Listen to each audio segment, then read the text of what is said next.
congratulations on your movie and this film. It's such a powerful film. And even bigger congrats on your engagement. Let's see that ring, girl. Show us that ring. He did good. Yeah. How long did you keep this a secret, this engagement? Wasn't keeping it a secret, just didn't, my sister Tamar said something before it was really out, so everything's good. I'm excited. And then you've come a long way from Unbreak My Heart. Yeah. How did you know that Birdman was the one? Well, he and I have been friends for a really long time, for like 17 years, and it just grew from friendship to more than that. So you got to keep your friends close. You never know what could happen. That's true. We just saw a trailer for your Braxton's Family Values. It seems like you're in the process of wedding planning. What are on your top 3 wish lists for your wedding? The cake is important. The groom's cake is important, and the dress. And I'm over 40, so you have to be... I'm particular about the dress over 40. It's kind of like that episode of Sex and the City. So according to TMZ, they have the tea on the situation when it comes to this marriage and then divorce and then marriage with Toni Braxton. The streets have been talking about Toni Braxton and Birdman for a while now. I think in the last couple of years, people have thought that these two had broken up and nothing to see here. Only for us now in 2025 to talk about the fact that Toni Braxton and Birdman, yes, Birdman, got married. So TMZ says this in their exclusive. Toni Braxton and Birdman are married and have been for 8 months, though it seems that the honeymoon period was pretty damn rough. According to court documents obtained by TMZ, Toni and Birdman quietly and very secretly, obviously tied the knot on August 8th of 2024. It makes me wonder though, did the family know? Was the family there? Maybe that's why Tamar blocked Toni? I don't know. So they said, now here comes the shocker. We know that when they got married, because the wedding date is mentioned in the divorce docs Toni filed 2 weeks later after their marriage in August. They said, yeah, that's right. Toni's filing, which we've also seen, lists their date of separation as August 10th. Married on August 8th. List of separation August 10th. In early 2019, Toni Braxton got blindsided when a harmless little joke from Towanda and Traci on live TV turned into a full-blown headline storm overnight. All they did was play around about her secretly marrying Birdman, and the blogs ran with it like it was breaking news. Instagram, YouTube, everybody was spinning that story like she had walked down the aisle in the middle of the night. Toni sat there scrolling through post after post, stunned that the whole world was discussing a wedding she never even had, and she felt betrayed seeing her private life turned into public entertainment without her say-so. Now, years later, she's finally stepping up and setting the record straight. She made it real clear that she never gave the green light for that story, and she wants reporters to check with her first before putting her name in anything. This whole situation showed just how fast a rumor can explode online and how disrespectful it feels when someone's personal life gets pushed to the front page before they're ready. Treasured pieces of jewelry, that $5 million engagement rings from Birdman, honey, just gone, honey. So Toni Braxton is trying to get her engagement ring back. People kept whispering that Toni and Birdman were more than friends, and she tried her best to keep things low-key while she figured it all out. Going public was not in her plan at that moment. After a nearly 5-year-long engagement, the singer reportedly tied the knot with rapper Birdman on August 8th last year, then split just 48 hours later. How'd this all come out? The info is within Toni's just leaked petition to dismiss her divorce. He and I have been friends for a really long time, for like 17 years, and it just grew from friendship to more than that. Never know what could happen. E.T. was with Toni in 2018, just a month after Birdman proposed with this reported $1 million yellow diamond. His estimated worth, $155 million. But did more money come with more family problems? She happy. I ain't got money, because I'm going to make sure of that. So what's the problem with you with me? Drama, family drama. How's Toni doing with her love life? Listen, I can't talk about Toni Braxton's love life. I have changed. I am shade-free now. The private pair has been on and off for more than 8 years, but since both apparently agreed to call off the divorce in January, they're still... Then one of her sisters joked about pulling up when the time is right, and someone else laughed about slipping him snacks on set. And that tiny moment of joking turned into pure chaos once paparazzi caught wind of it. The moment that chatter hit the streets, paparazzi moved fast. Cameras were zooming in on her hands, trying to spot a ring. Reporters kept popping up asking the same question, "Are you really engaged?" Toni wanted to reveal everything on her own time, but she didn't even get the chance. The story was snatched out of her hands before it even started. In March 2022, the Braxton family went through one of the hardest losses ever when Traci Braxton passed away after fighting esophageal cancer, and the whole world felt that blow. Traci died on Saturday. The late performer's husband, Kevin Surratt, shared the news with ET, writing in a statement, quote, "After a year of privately undergoing a series of treatment for esophageal cancer, our beloved Traci Braxton has gone on to glory." Our Father, which art in heaven. Traci's rep tells ET that she was surrounded by her family and friends. And among those closest loved ones, her 4 sisters, Toni, Tamar, Towanda, and Trina, who all shared their grief on social media. I'm blessed that I have my sisters around me, even though they're nosy as heck, but I'm glad that they are. You know, it shows that they're real concerned about me and my health and my well-being. The Unbreak My Heart singer posted this tribute along with a stunning black and white photo with all her sisters. I thought I was doing okay until you started talking and it kind of took me there, but I miss my sisters so much every day. But I'm glad to be here and hanging out with you and the wonderful fans and everyone in the audience. Thank you guys for having me. Thanks, guys.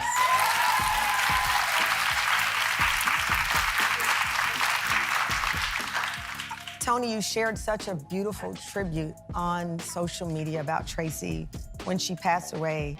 You showed the snow was falling and you said, "Our angel is now a snowflake."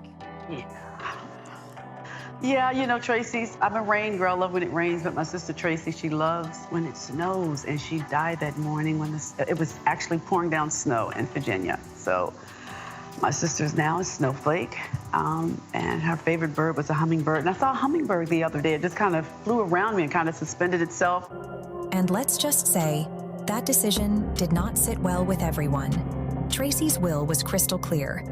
She wanted a private viewing, cremation, and absolutely no involvement from organizations like the Zeta Phi Beta sorority or the Order of the Eastern Star. But when Kevin Sr., her husband, decided to hold a public memorial service, things spiraled out of control. He claimed this was Traci's true wish, but her sisters weren't buying it. They accused him of going against her explicit instructions.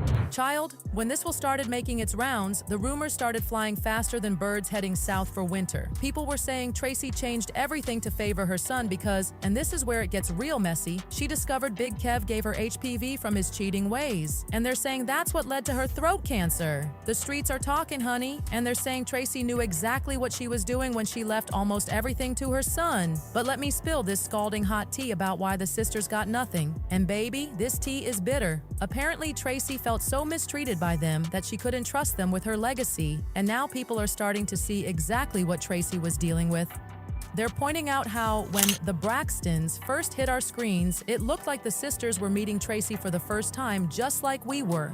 Remember that absolutely disrespectful episode where they visited her and did nothing but complain about her cooking? The audacity. 2 years later, in August 2024, the remaining sisters reunited on WETV for a brand new reality show, saying they were doing it to honor Traci's final wish and finally tell their truth on camera. Towanda falling in love with her longtime partner, Sean Hall. So joining the conversation, Big Sean, how you doing, man? I'm great. It's so good to see you. Look at you, see how she all, She's got like this all all the middle time. school girl blushing on me. All the time. And you two have been together for a minute now. Yes. But I still love how the light in your eyes, and it's sincere. It really is. It's a beautiful thing to see the dynamics when the booth thing gets close. Yes. How y'all doing? We're great.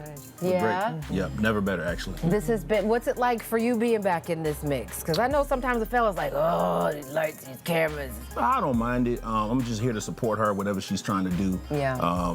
You know, it's just part of the territory. You know, I knew her when it wasn't a Braxton's thing. You know, it was kind of like, you know, they were getting their deal together to, you know, get their deal and stuff like that. So, of course, like, time has passed and now it's a whole thing, you know. So, Right. But, you know, I just know her as Towanda and that's it, you know what I'm saying? Yeah. But it just comes with, it's the wet with the water. It's just, it's okay. Absolutely. Yeah, It's more than okay. We're engaged. We're engaged. Yes. Tell me, okay, I want all the details. Tell me how you asked. What'd you say? How'd you say it? Because it's been a minute, right? And so sometimes folks start to raise an eyebrow like, hey, man, what you doing? Well, no, when we reconnected, I was in a place where I was kind of like, I don't want to get married. She was like, it's cool. Like, we were just like, let's just be happy. That's always been the focus of who we are with each other. Be happy, support each other, be happy, be happy, be happy. So as time progressed, and she never like came to me like, man, so what you doing? What you doing? She never, and it made me want to do it more because she didn't pressure me. You know what I mean? Yeah. And then at a certain point when a man gets, grows up and matures, he's kind of like, okay, I'm never leaving her. And I hope she don't leave me. But Toni just revealed a twist that nobody saw coming, and it shook everything up. Before she passed, Traci made sure to add a very specific clause into the production deal for the show, one that handed her estate full control over certain major storylines. None of the sisters knew a thing about it at the time, so when Toni found out, the cameras were already rolling and there was no turning back. Toni said it hit her deep because that one clause forced her to face some extremely painful memories on camera while millions of people were watching. It wasn't something she expected, and being caught off guard made it even heavier. Then another wild plot twist dropped. Tawanda's surprise engagement right on the season finale. Her longtime partner, Sean Hall, got on one knee in the middle of Toni's Las Vegas show with Cedric the Entertainer, turning the whole night into a moment nobody expected.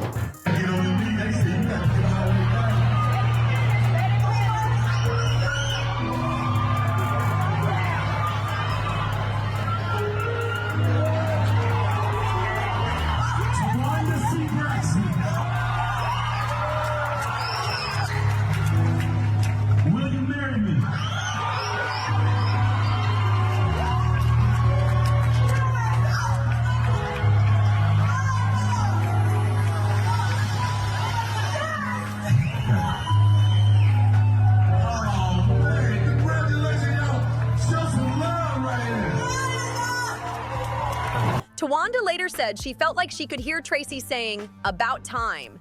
And she completely broke down thinking about how proud Traci would have been. I had some pain in my chest. I've had lupus for over 15 years. Yeah. But I was having this pain in my chest, and I thought it was because I was so sad because we had lost one of my sisters. And I was like, I'm just sad, Sadness, yeah. And I went to the doctors, and I kept postponing this appointment he wanted me to do. You need to get this checkup, you need to do it. And I kept saying, I'll do it later, I'm fine. And finally he called me up and said, go. I got your appointment for tomorrow, go. Wow. So I went, and I remember them saying the doctor, after they did it, the doctor needs to see you.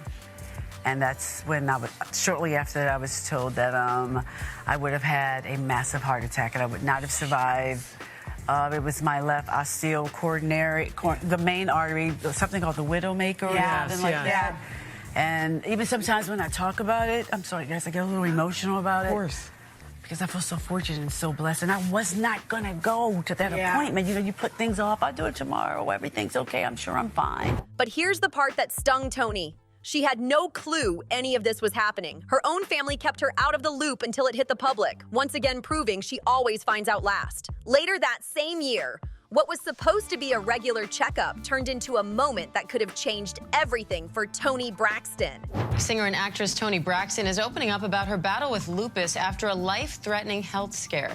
The Grammy winner says she nearly skipped a recent doctor's appointment where she was found to be at risk of having a potentially fatal heart attack.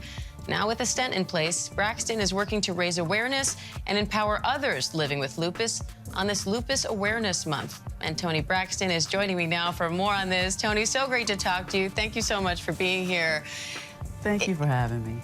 It's been, 15 years since you were diagnosed with lupus, and now you're a spokesperson for Arena Pharmaceuticals for their Get Uncomfortable campaign. So what's this campaign all about, and what do you think makes talking about this autoimmune disease, quote unquote, uncomfortable? This is Lupus Awareness Month, and I've been living with lupus, like you mentioned, for more than 15 years now, which is telling my age. But I'm thrilled to be partnering with Arena for the Get Uncomfortable campaign. And as a person who's battling and living with lupus and maybe lupus nephritis, it's important that you go to the doctors and get those screenings. Lupus is an autoimmune disease, auto meaning self. The body attacks itself. There are different types of lupuses. I have SLE, systemic lupus. It can attack anything from skin to hair. In my case, any organ in my body. I've been living with lupus for more than 15 years now, and I've had some serious health complications, including now it's starting to affect my kidneys. But just a few months ago, I had a little scare, a big scare actually. I had a doctor's appointment, and I was not going to go that day. I was feeling a little tired. I was also a little sad because my sister unfortunately had passed, and I just thought, I'm not going to go. But for whatever reason, I just get it out the way, and I went, and literally, that doctor's appointment saved my life. I would not be here today if I had not gone to that doctor's appointment. So I'm here partnering with Urenia. I'm thrilled to be here partnering with them to get Uncomfortable campaign and encouraging people living with lupus and lupus nephritis. Don't miss your doctor's appointments. They're so important. Doctors discovered her main heart artery was 99% blocked. The kind they call a widowmaker, the type most people never walk away from. Toni had been dealing with lupus since 2008, but this situation was on a whole different level. Working on it, it's only been 6 months. Better and better every day. Right, I love That's why I'm here today, so I can talk to people. I was so scared. It was one of the scariest moments of my life. Oh my God, Ms. Braxton, how does this, affect your performance? Does it affect your performance? It does right now. I can't tour right now, but I'm working on it. Cardiac rehab is helping a lot. By the time I go on tour, I will be ready. Look at you. Wait to go on tour. I'm in the studio right now, slower, but I'm excited to be here in the world. I know you are. A new meaning on life, right? Yes, absolutely, sis. Thank you so much. And Toni, any advice for anyone who may be busy like you, and sometimes we don't think about these kind of things? You know what I would say, your body always talks to you. Like, I thought I was sad because my sister Traci passed, so I wasn't really paying any attention to it. So listen to your body and never deny you. The best one. Instead of Jello shots, I make Jello bombs. Did you ever make my husband cheating and now I'm staying? Tamar, you did not say that. Sitting at the table and we're eating and we're drinking. And in true Tamar fashion, she starts talking about people's husbands. Tamar drew first blood. I started talking about mine first. Tamar, you can't just go talking about people's husbands. I don't care about you. Guess what? That's how it's gonna go. Gabe cheated on me. Gabe around on me. And you did that. What? Did I not? Good for you. I on a and I sure did not like it and I enjoyed it. Excuse me, mommy. I'm sorry. But you know what? I tasted it, I it, and I liked it, and I enjoyed it, and that was a payback like a mother. And I will tell it again and again and again and again. I'm sorry, mommy. And guess what? I enjoyed myself immensely. And you went back home. Did I not? Did I not? Yes, I did. And for what reason was that? Because I enjoy my life at home. I don't have any problems at home. You do. You have a GPS on your phone, boo. Sam, I swear you're becoming a mean girl. She said the only reason she made it to the hospital in time felt like something bigger guiding her, something she believes came straight from Traci. After that appointment, Toni found a handwritten note tucked into her things, written in Traci's own handwriting, wishing her well and lifting her spirit when she needed it most. It wasn't just the huge drama that stuck with Toni, those smaller jabs stayed with her too. Like the time Trina joked about getting Toni to join Braxton Family Values by canceling a $2,800 Monopoly debt, turning a private moment into a public punchline on camera. Then Tamar tried to flip it and said she just wanted Toni to own her narrative. Face was like the Rolls Royce of labels. Very prestigious. You go right to Buckhead, go up there, and come out with a check. Everybody wanted to be on the Face. You got LA and Babyface, two well-known producers/songwriters, not just running the label, the owners of the label. So how could you not have a hit record with these guys overseeing this? You know what I mean? So it's like, that's why when it came to the rap, they were like, hell yeah, Goody Mob, great group. One of the best groups out of the South. Then Outkast, the best group out of the South. The best group of all time. Of all time. Period. And so the Face was that epic label to where they really took time and developed their artists. They made sure they was groomed, they was good on interviews, they moved around like gentlemen. That way you ain't really hear none of them getting into no shit back then, because they really took time with their artists. So y'all, Toni Braxton and Birdman secretly tied the knot. Let's go. 8 months ago. And then they almost got divorced 2 days later. What in the world? Sis filed for divorce but changed her mind 3 months later. Oh, this is too much for me. So technically, they're still married. After years of rumors, denial, and a $1 million ring, looks like they made it official on the low. And now, they're legally stuck. Again. But to Toni, that comment felt like a cheap hit instead of support.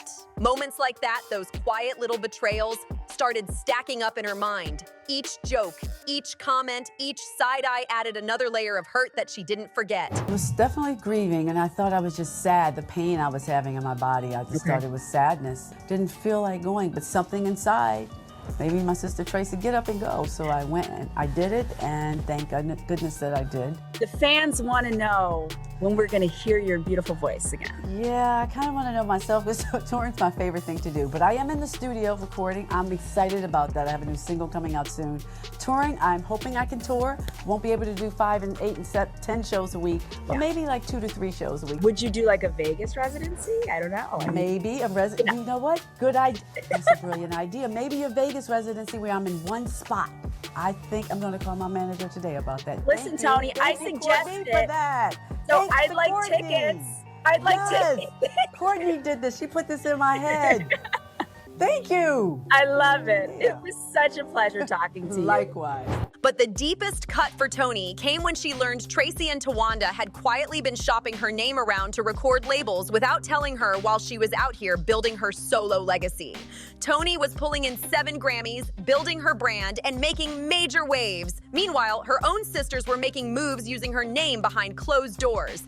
Toni later found out her sisters had signed a whole group deal with Arista without even looping her in, and that hit her like a punch to the chest. She had originally brought them into Layface hoping they'd all rise together, shine together, and eat at the same table. Instead, it felt like they used her spotlight to slide into rooms she opened, all while keeping her completely in the dark. And then came the Birdman mess, which made everything worse.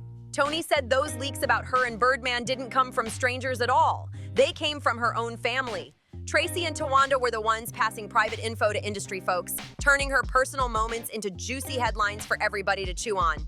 Toni still doesn't know whether they were doing it for attention or trying to stir trouble in her relationship, but either way, she's done letting it slide. This time, she's calling them out straight up. No filters, no sugar. How could someone who sold tens of millions of records tumble into multiple bankruptcies? Did her family obligations really drain her finances? Or were bad record deals and health issues the bigger factors? Today, we are diving deep into Toni's story, her early burdens, her stellar rise, and the mountain of drama behind the scenes that may have shaped her fate. The early obligation. Before the spotlight found Toni, her mother fell gravely ill, leaving Toni to care for her siblings as a stand-in parent. She was only a teenager, cooking meals, doing chores, and ensuring everyone stayed on track while her father juggled multiple jobs. This period planted the first seed of Toni's mindset. If family needs help, she will not hesitate. Much later, when Sister Traci told her, "Once you make it, you can help us all," Toni took it seriously. She would soon become the family breadwinner, feeling it was her personal duty to rescue everyone from financial hardship. Through all of this, it's clear why her next move hits different. Toni is trying to mend fences, but she's also taking her power back and telling her story her way. She's putting family first, but only on her terms now. She's also planning a tribute concert for Traci with every dollar going to cancer research, and she invited all her sisters to stand beside her on stage. Toni says it would mean everything if they showed up, but she's prepared to step out there by herself if she has to. Almost the second this drama hit the internet, social media went crazy. Why? Not because she was reckless, but because she was responsible for everyone else. When she had to cancel her Las Vegas residency due to illness, her insurance didn't cover it. She paid out of pocket. Salaries, hotels, lighting, gone. And then came the IRS and the California Franchise Tax Board, filing liens that pushed her deeper into financial ruin. She had help from one sister. According to Toni, only Tamar helped care for their mother. No one else stepped in. Tamar offered support. Others stayed silent. Even as Toni begged for help, nobody showed up. Exhaustion turned into resentment. Toni has now reached her limit. Behind the poised red carpet photos is a woman who's tired of being strong for everyone else. The emotional toll has impacted her health, her finances, her spirit. This is not a story about petty sibling rivalry. This is a story about boundaries, betrayal, and finally speaking up after years of silence. Fans were cutting up clips, digging into old episodes like detectives, and begging Traci's estate to drop that mysterious clause everyone keeps whispering about. The whole thing turned into a full investigation overnight. At the same time, the diehard Braxton crowd started launching petitions demanding Towanda and Traci's executors speak up and clear the air. Reddit has been on fire with people calling out the sisters for betrayal, and surprisingly, a lot of voices are taking Toni's side, saying she got sold out by the very people she trusted the most. The Braxton story began with all 5 sisters chasing the same dream, standing shoulder to shoulder as the Braxtons, ready to take over the world together.